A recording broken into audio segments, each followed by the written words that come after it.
አንድ አምላክ በሚሆን በአብ በወልድ በመንፈስ ቅዱስ ስም ታኅሳስ 10 በዚች ቀን የአንጾኪያ ሀገር ሊቀ ጳጳሳት የነበረ የቅዱስ አባ ሳዊሮስን ሥጋ ከእስክንድርያ ውጭ ወደሆነች ደብረ ዝጋግ ገዳም አመጡ። እንዲህም ሆነ፣ ይህ ቅዱስ አባት በአገረ ሰሃ አምላክን በሚወድ ክርስቲያን ባለጸጋ ስሙ ዱራቶስ በሚባል ሰው ዘንድ ባረፈ ጊዜ እርሱም ከምዕመናን ሰዎች ጋር በመርከብ አሳፍሮ ላከው። በጥልቅ ባህር ላይ እንጂ በአነስተኛ ሸለቆ እንዳይሄዱ ከዚያም በወደቡ እንዲወጡ አዘዛቸው። ወደ ደቡባዊ ባህር ቀርጣስ በደረሱ ጊዜ የቅዱስም ሥጋ ከእሳቸው ጋር ሳለ ወደ ምዕራብ አቅጣጫ ጥቂት እንደተጓዙ መርከቡን የሚሸከም ውሃ አላገኙም። መርከቡንም እየጎተቱ ታላቅ ድካም ደከሙ። መርከባቸውም ወደ ኋላ ይመልሱ ዘንድ አሰቡ፣ ግን አልተቻላቸውም። ፈጽሞ ማዘኑ፣ ደነገጡም።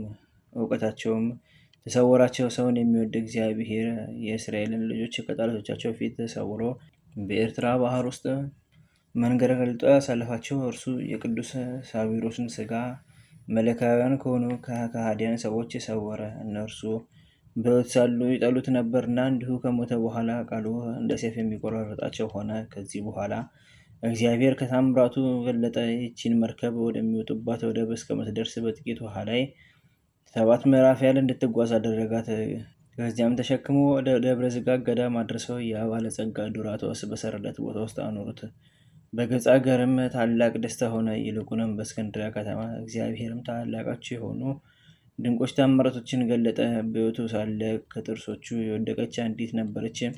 የደብረ ዝጋግ ገዳም አንድ መነኩሴ አንስቶ በሐር ጨርቅ ጠቅልሎ አኖራት። እርሷም ለታመሙ ሕዝቦች የምትፈውስ ሆነች። እነርሱም ወደ እስክንድርያ ሀገር ያመጧትና በበሽተኞች ላይ ያኖሯታል፣ እነርሱም ይድናሉ። እግዚአብሔርም ቅዱስ ሳዊሮስን በሕይወቱ ካለበት ጊዜ ይልቅ ከሞተ በኋላ እጅግ ከፍ ከፍ አደረገው። ለእግዚአብሔር ምስጋና ይሁን፣ እኛንም በዚህ አባት ጸሎት ይማረን፣ በረከቱም ከእኛ ጋር ትኑር ለዘላለሙ አሜን። በዚችም ቀን ቅዱስ አባት የእስክንድርያ ሊቀ ጳጳሳት ታዎፋኒዎስ አረፈ። እርሱም ለአባቶች ሊቃነ ጳጳሳት 60ኛ ነው። በወንጌላዊ ማርቆስ ወንበር 9 ዓመት ከ7 ወር ከኖረ በኋላ በከሃዲያን እጅ ሞተ። ለእግዚአብሔር ምስጋና ይሁን፣ እኛንም በጸሎት ይማረን ለዘላለሙ አሜን። በዚህችም ዕለት የከበረ አባት ጻድቅ ኤጲስቆጶስ የስሙ ትርጓሜ የሕዝብ አሸናፊ የሆነ አባ ኒቆላዎስ አረፈ። ይህም ጻድቅ ሰው ሜራክ የሚባል ሀገር ነው። የአባቱ ስም ኤጲፋኖስ የእናቱ ዮና ነው። እሊህም በሀገረ ሜራ እጅግ ባለጸጎች ናቸው። እግዚአብሔርንም የሚፈሩትና የሚያመልኩት ናቸው። ግን ልጅ አልነበራቸውም። ሀብታቸውን የሚወርስ የተባረከ ልጅን ሰጥቷቸው በእርሱ ደስ ይላቸው ዘንድ እያዘኑ ወደ እግዚአብሔር ሲጸልዩና ሲማልዱ ኖሩ። የመውለጃቸውም ጊዜ እስኪያልፍ ኖረው የመውለጃቸው ጊዜ እንዳለፈ ባወቁ ጊዜ ስለ ልጅ መለመንን ተዉ። ስራው ልዩ ድንቅ የሆነ እግዚአብሔር በበረከትና በቅድስና ፍጹም ያደረገውን ይህን ቅዱስ ልጅ ኒቆላዎስን ሰጣቸው። በእርሱም ዘንድ የጽድቅን ስራ ገለጠ። እርሱም በተወለደ ጊዜ ተነስቶ በሰዎች መካከል 2 ያህል ሰዓት ቆመ። በዚህም ለጽድቅ ስራ የሚነሳ መሆኑን ያመለክታል። የእናቱንም ጡት በሚጠጣ ጊዜ በቀኝ ጡቷ በቀር አይጠባም ነበረ። በዚህም በሕይወቱ ዘመን ሁሉ ከመንፈሳዊ ውሃ ምንጭ በቀር እንደማይጠጣ ይገልጣል። ይኸውም የእግዚአብሔር ቃል መንፈሳዊ ትምህርት ነው። በሕፃንነቱም የሐዋርያትን ስርዓት ፈጸመ። በረቡዕና በአርብ ቀን ያለ 9 ሰዓት የእናቱን ጡት አይጠባምና ታናሽ ብላቴና በሆነ ጊዜ ወላጆቹ ለመምህር ሰጡት። በጥቂት ቀኖች የቤተ ክርስቲያንን ትምህርት ተምሮ ዲቁና ተሾመ። መንፈሳዊ ስራንም በየቀኑ የሚጨምር ሆነ። የአባቱ የወንድም ልጅ አበምኔት በሆነበት በአንድ ገዳም መነኮሰ። ከሰው እንደርሱ ሊሰራው የማይቻለውን ጽኑ ገድል ተጋደለ። ከዚህም በኋላ እድሜው 19 ዓመት ሲሆነው ቅስና ተሾመ። እግዚአብሔርም ታላቅ ጸጋን፣ ድንቆችን፣ ተአምራትን ማድረግና በሽተኞችን የመፈወስ ሀብትን ሰጠው። በሕይወቱም ሳለ ከሞተም በኋላ በየጊዜው በመጨመር የሰራቸው ተአምራቱ ግን ቁጥር የሌላቸው፣ በሕይወቱ ሳለ ከሰራው ትሩፋቱ ጥቂት እንናገራለን። ይህም እንዲህ ነው። አንድ ባለጸጋ በሀገሩ ነበር። ከጥቂት ጊዜ በኋላ የዕለት ራት እስከሚያጣ እጅግ ድሃ ሆነ። 4 ሴቶች ልጆችም ነበሩት። ስለ ድህነቱም የሚያገባለት አላገኘም። የአመንዝራ ቤትም ሰርቶ ልጆቹን በዚያ ኑሮ እያመነዘሩ የዝሙት ዋጋ በማግኘት ይኖሩ ዘንድ ይህን የረከሰ ሀሳብ ሰይጣን አሳሰበው። እግዚአብሔርም ይህ ሰው ያሰበውን ለቅዱስ አባ ኒቆላዎስ ገለጠለት። በዚያንም ጊዜ ተነስቶ ከአባቱ ገንዘብ 100 የወርቅ ዲናር ይዞ ሌሊቱ ሳይነጋ ወደዚያ ሰው ቤት ሄዶ በበሩ ወደ ውስጥ አስገብቶ አኖረለት። ሰውየውን በነቃ ጊዜ ያን ወርቅ አገኘ፣ እጅግም ደስ አለው። ታላቂቱንም ልጁን አጋባት። እንዲሁም ሁለተኛ ጊዜ፣ ሶስተኛ ጊዜ 100 የወርቅ ዲናር እንዲሁ አኖረለት። ሁሉንም ልጆቹን አጋባቸው። በፍጻሜም ይህን ገንዘብ የሚጥለት ማን እንደሆነ ያውቅ ዘንድ ነቅቶ የሚጠብቀው ሆነ። ከዚህም በኋላ ሲያኖርለት ቅዱስ አባ ኒቆላዎስን አገኘው፣ ሰገደለትም። ከገንዘብ ችግርና በኃጢአትም ከመውደቅ አድነኸኛልና ዋጋህ በመንግሥተ ሰማያት ፍጹም ነው አለው። ከዚህ በኋላ ከሰዎች ላይና ሰዎችን ለማንሳት ከሚያድሩባቸው ዛፎች ውስጥ ሰይጣናትን አባረራቸው፣ በሽተኞችንም አዳናቸው። ዳግመኛም በጥቂት እንጀራ ላይ ባርኮ ብዙ ሕዝቦችን ከዚያ እንጀራ አጠገበ። እጅግ ብዙ የሆነ ተራፊም አነሶ ኤጲስቆጶስነትንም ከመሾሙ በፊት ታላቅ ዙፋንና የከበረ የክህነት ልብስ በእርሱ ዘንድ ተቀምጦ ብርሃንን የለበሰ ሰውም ይህን የክህነት ልብስ ልበስ፣ በዙፋን ላይ ተቀመጥ የሚለውን ራእይ ያየ። ሁለተኛም በሌላ ቀን ለክብር ባለቤት እናቱ የሆነች እመቤታችን ቅድስት ድንግል ማርያም የክህነት ልብስን ስትሰጠው ክብር ይግባውና ጌታችን ኢየሱስ ክርስቶስም ወንጌልን ሲሰጠው አየ።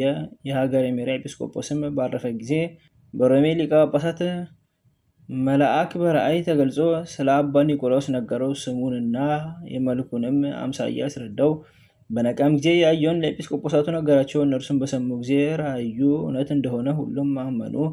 ቅዱስ ኒቆላዎስንም ወስደው በአገረ ሜራ ላይ ኤጲስቆጶስነት ሾሙት። ዲዮቅልጥያኖስም ሲነግስ ክዶ ጣዖታትን ባመለከ ጊዜ ሰዎችን ሁሉ ጣዖታትን እንዲያመልኩ አዘዛቸው። ይህ አባ ኒቆላዎስ ግን ሕዝቡን የሚያስተምራቸውና በቀናች ሃይማኖት የሚያጽናናቸው ሆነ። የቅዱስ አባ ኒቆላዎስንም ዜና በሰማ ጊዜ ዲዮቅልጥያኖስ ይዞ ለብዙ ዓመታት ታላቅ ስቃይን አሰቃየው። ክብር ይግባውና ጌታችን ኢየሱስ ክርስቶስም በትዕግስት አጸናው፣ ያለ ጉዳትም በጤና አስነሳው። ዲዮቅልጥያኖስም ከማሰቃየቱ የተነሳ በሰለቸ ጊዜ ከወህኒ ቤት ጨመረው። እግዚአብሔርም ዲዮቅልጥያኖስን አጥፍቶ ጻድቅ ቁስጥንጥኖስን እስካነገሰው ድረስ በዚያ ኖረ። ከዚህም በኋላ ክርስቶስን በማመን የታሰሩትን ሁሉ አወጧቸው። ከእርሳቸውም ጋር ቅዱስ ኒቆላዎስ ወጥቶ ወደ መንበረ ጵጵስናው ተመለሰ። ሕዝቡንም ሁሉ የቀናች ሃይማኖት እያስተማራቸው ኖረ። ሃይማኖታቸው የቀና የ318 ኤጲስቆጶሳት የአንድነት ስብሰባ በሆነ ጊዜ ይህ አባት ከእርሳቸው አንዱ ነው። ከእርሳቸውም ጋር ሆኖ አርዮስን አሳደደው። የቤተ ክርስቲያንን ትምህርት ሰራ። ከዚህም በኋላ የአማረ ተጋድሎውን በፈጸመ ጊዜ እግዚአብሔርንም አገልግሎ በመንበረ ጵጵስናው ከ40 ዓመት የሚበዛ ኖረ። በኋላ በሰላም አረፈ። ለእግዚአብሔር ምስጋና ይሁን፣ እኛንም በዚህ አባት ጸሎት ይማረን፣ በረከቱም ትደርብን ለዘላለሙ አሜን። በዚችም ቀን ቅዱሳን ተላስስና አልዓዛር በሰማዕትነት አረፉ። ይህም ተላስስ ከነነዌ አውራጃ ከባቢሎን ሰዎች ወገን ነው። የፋርስ ንጉሥ ሳቦርም ይዞት ለእሳት ስገድ ለአማልክትም ሰዋ አለው። ቅዱስ ተላስስም እኔ ስለ ፈጣሪ እግዚአብሔር እሰግዳለሁ፣ ለእርሱም እሰዋለሁ እንጂ ለጣዖት አልሰዋም አለው። ያስፈራራም ዘንድ የቅጣት መሳሪያዎችን አስመጣ። እርሱ ግን አልፈራም።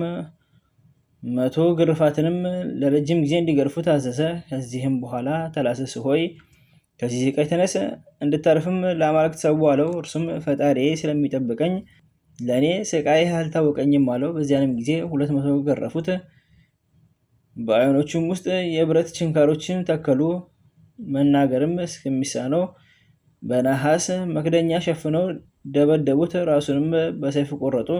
ከዚህ በኋላ አልዓዛርን አቀረቡት። ንጉሥ ሳቦርም ለአማልክት ሰዋ አለው። ለረከሱ አማልክቶችም መስዋዕትን እምቢ ባለው ጊዜ ወዲያውኑ ወደ እሳት ወርውሮ የአማረ ምስክርነቱንም ፈጸመ። ለእግዚአብሔር ምስጋና ይሁን፣ እኛንም በሰማዕታት ጸሎት ይማረን፣ በረከታቸውም ከኛ ጋር ትኑር ለዘላለሙ አሜን።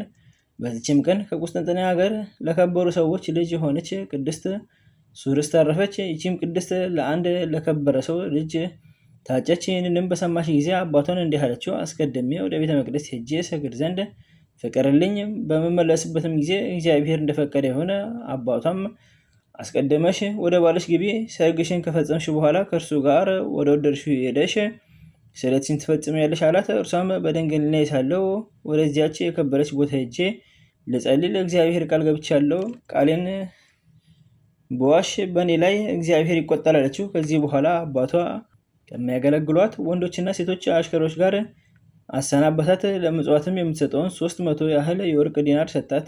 ወደዚያም በደረሰች ጊዜ በከበሩ ቦታዎች ሁሉ ዞረች። ወደ ግብፃውያን ገዳምም በደረሰች ጊዜ አንድ አረጋዊ መነኮስ ማቅ ለብሶ አገኘች።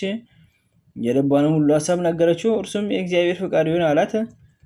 ከዚህም በኋላ ወደ አገራቸው ተመልሰው ሊሄዱ በተዘጋጁ ጊዜ ወደ ስውር ቦታ ገብታ ለወላጆቿ እኔ ሰውነቴን ለእግዚአብሔር አቅርቤያለሁ፣ አታገኙኝምና አትፈልጉኝ ብላ ደብዳቤ ጻፈች።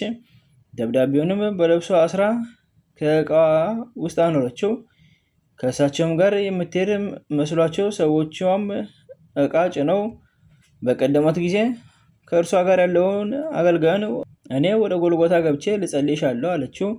እርሱም እነሆ ሰዎቻችን ቀድመውናልና ብቻሽን እንዴት ትሄጃለሽ አላት። እርሷም አንተ ምን አገዶህ? ብቻዬን ሄጄ እመለሳለሁ አለችው። ከዚህ በኋላ ሴት አገልጋዩን ይዛ ወደ ጎልጎታ ገባችና አገልጋዩን ከእኔ ራቅ በይ አለቻት። በዚያንም ጊዜ ተሰወረቻት። ወደዚያ ሽማግሌ መነኮስ ደርሳ ከእግሩ በታች ሰገደችለት።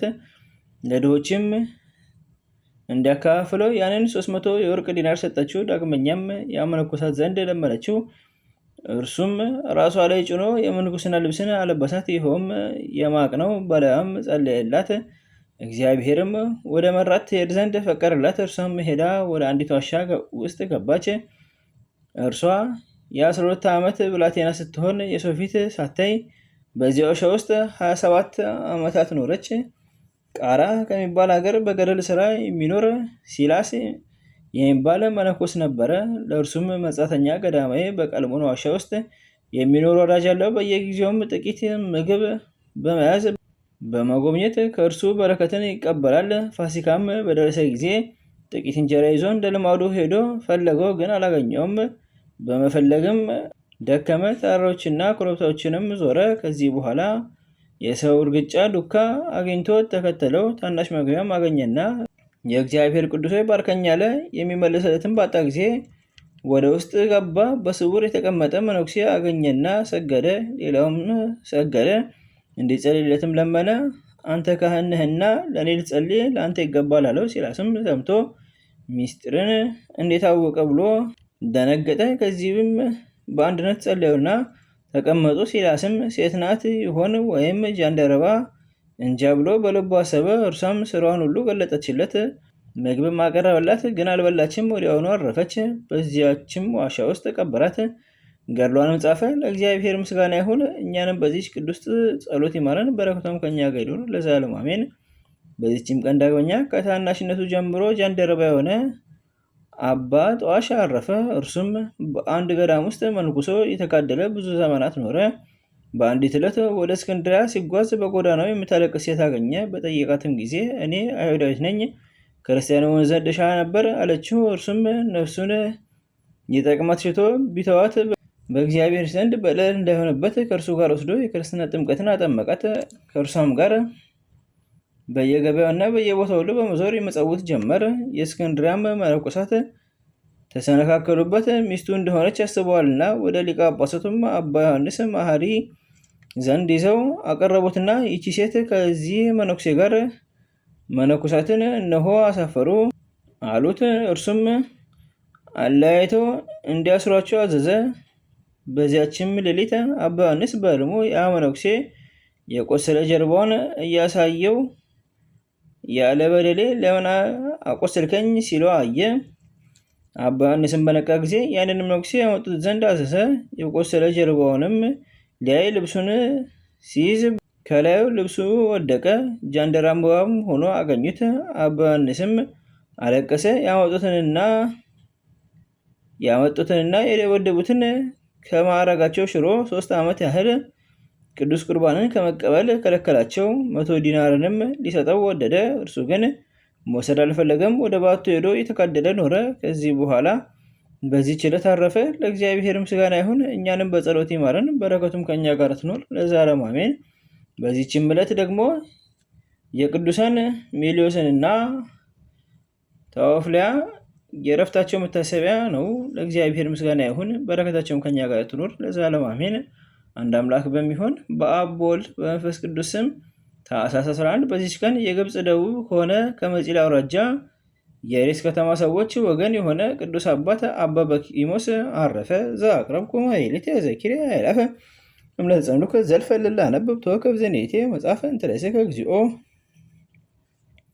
ጸዲቀ መበለት ወኩፈ እምላቡ ብላን ስተልፈ ነቢያት ቅዱሳን ሐዋርያት ሰበኪያን ሰማዕታት ወጻድቃን ደናግል አዲ ወመነኮሳት ይላል ባርኮ በዛቲ መካን እስከ ረገይሌ ቆኖ ሰሳን ለጻፈ በክርታስ ወለዛ ጻፈውን ዘደረስ ወለዛ አንጎ ሰርጎ ሰዲስ ወለዛ ሰማ ቃሎ በዘነ መንፈስ ጸሎተሙ ማርያም አረቀተ ኩሉ እንባስ ወሬ ማረነ ኢየሱስ ክርስቶስ በቅዱሳኑ ጸሎት ጠብቀን በረከታቸው ከኛ ጋር ትኑር። ኦ አምላክነ በከመ ርትከ ወአኮ በከመ አብሳነ አቡነ ዘበሰማያት